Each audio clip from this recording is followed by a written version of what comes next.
progeny differences to your visual appraisal. Expressed as easy-to-understand numbers, EPDs are estimates of how calves sired by a bull or born to a female can be expected to perform compared to progeny of other sires or dams within the Limousin breed when bred to mates of equal value. EPDs are valuable risk management tools that predict an animal's genetic merit in the areas of calving ease, growth, and maternal traits. So I would see EPDs as a tool that we can use in risk management, as a tool that we can use to add to some of the more tried and not necessarily true methods of selection. Because the North American Limousin Foundation believes in providing cattlemen with the most up-to-date tools available to aid the decision-making process, the Foundation currently provides producers with EPDs for 7 traits. While one gene pair controls whether an animal is black or red, and another gene pair determines if an animal is horned or polled, this is not the case for traits like birth weight, weaning weight, and other economically important traits. These traits are influenced by multiple genes and the interaction of those genes. When a trait is influenced by many genes, some of the genes contribute to less than average performance, while other genes contribute to above average performance. Collectively, the gene package contributes to an animal's genetic value or its expected progeny difference, EPD. The basis of EPD stems from contemporary group information. Contemporary groups are groups of cattle that share similarities, such as same sex, born within a 90-day period, same percentage Limousin, managed the same, i.e. creep feed, and weighed the same day. How an animal's weight compares to the average weight of all animals in its contemporary group is the key.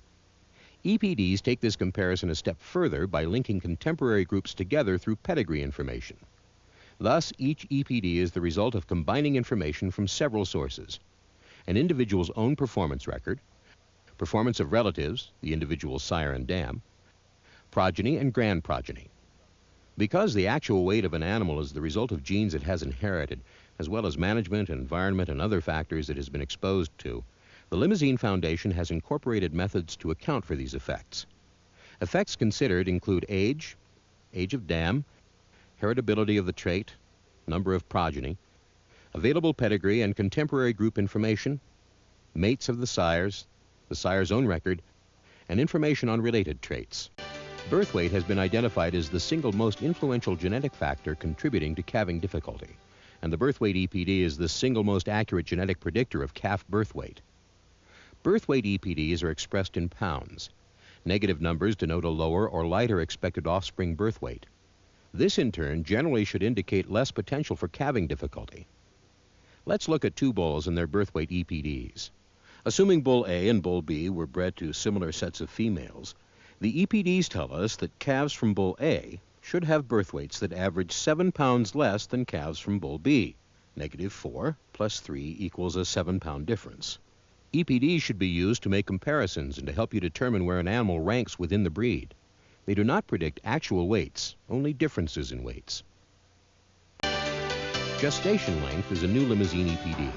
It was developed because gestation length is also an indicator of calving ease.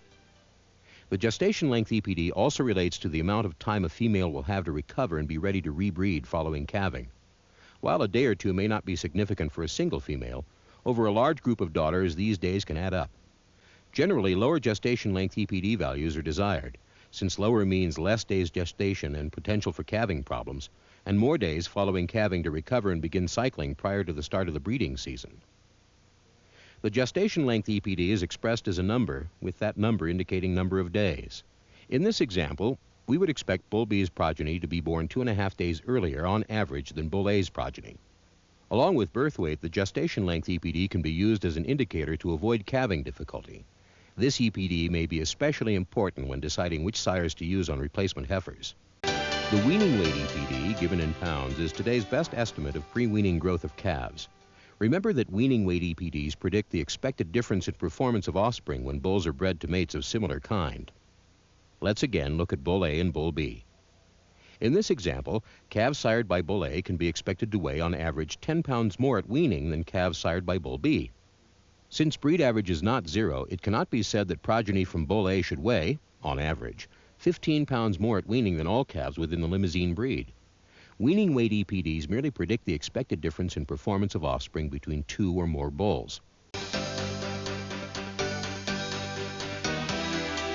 Like weaning weight EPDs, yearling weight EPDs are expressed in pounds and predict the expected difference in yearling performance of offspring. Here, the offspring of Bull A should average, at a year of age, 25 pounds more than the offspring of Bull B. Scrotal circumference EPD is another new EPD from the Limousin Foundation.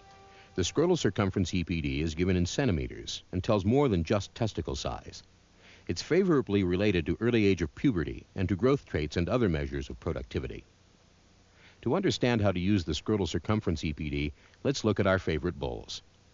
If Bull A and Bull B were bred to a number of females that produced male offspring, and all the male offspring from both bulls were measured, their EPDs indicate that you could expect the yearling scrotal circumference of the male offspring sired by Bull A to average 2 centimeters larger than those sired by Bull B. Birth weight, gestation length, weaning weight, yearling weight, and scrotal circumference are classified as direct traits, and their EPDs express differences in performance of offspring. The milk EPD, on the other hand, is a maternal trait. It is expressed as the difference you can expect in weaning weights of calves from daughters. A sire's milk EPD measures genes for milk passed to the daughters. This EPD is expressed as additional pounds of weaning weight of calves from daughters, grand progeny of the sire. The milk EPD does not relate to the delivery system, the udder, the teats, and associated qualities. Here, we could expect Bull B's daughters to provide more milk to their calves, resulting in 10 more pounds of weaning weight than calves out of Bull A's daughters. While plus numbers and high numbers are usually preferred in growth traits, the milk EPD should target a range of milk suited for your environment and feed resources. You can find data to support about anything you want, but essentially, if you got abundant feed resources, the data indicates that the larger, heavier milking cattle are going to work and be the most efficient from an economic standpoint. But when you restrict your feed, smaller cattle that have lower milking ability come back to the top because they're at lower risk. Okay?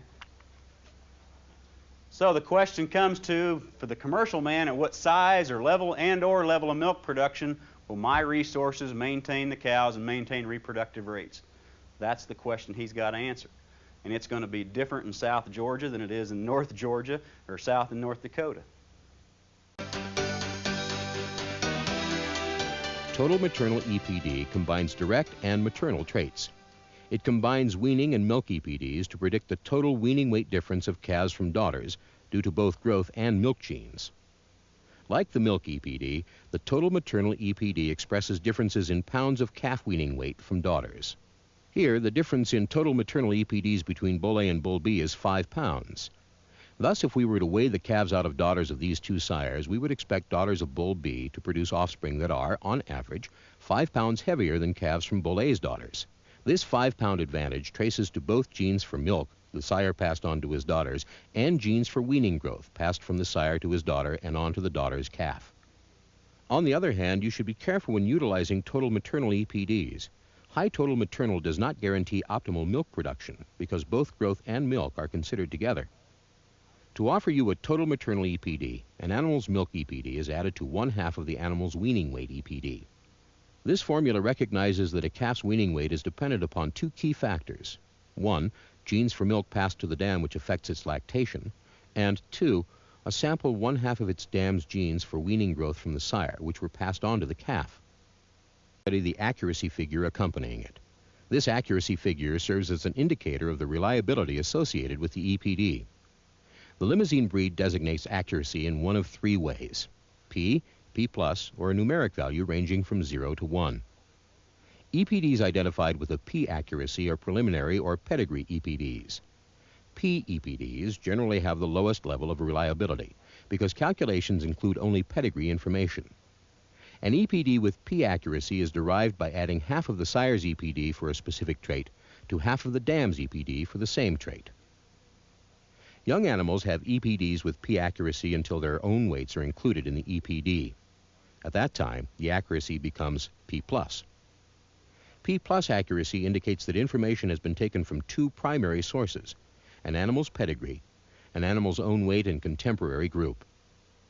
This information has been weighted so a more accurate picture can be drawn about the animal's genetic merit. Both P and P+ accuracies are figured by the Limousin Foundation. As more information is accumulated and an animal with P+ accuracy has been processed through the National Cattle Evaluation Center at the University of Georgia, a new accuracy figure is given. This figure is expressed as a number between 0 and 1. The closer the accuracy value is to 1, the more reliable the EPD. Other indicators of the reliability of an EPD, such as number of herds and number of daughters, are provided in the Limousine Foundation's Genetic Evaluation Manual. Because information from an animal's progeny and progeny of parents and grandparents is constantly being sent to the North American Limousine Foundation, EPDs may change and accuracy values increase as more information is evaluated. Breeders should recognize that EPDs with low accuracy have a large potential for possible change, while EPDs with high accuracy have low possible change.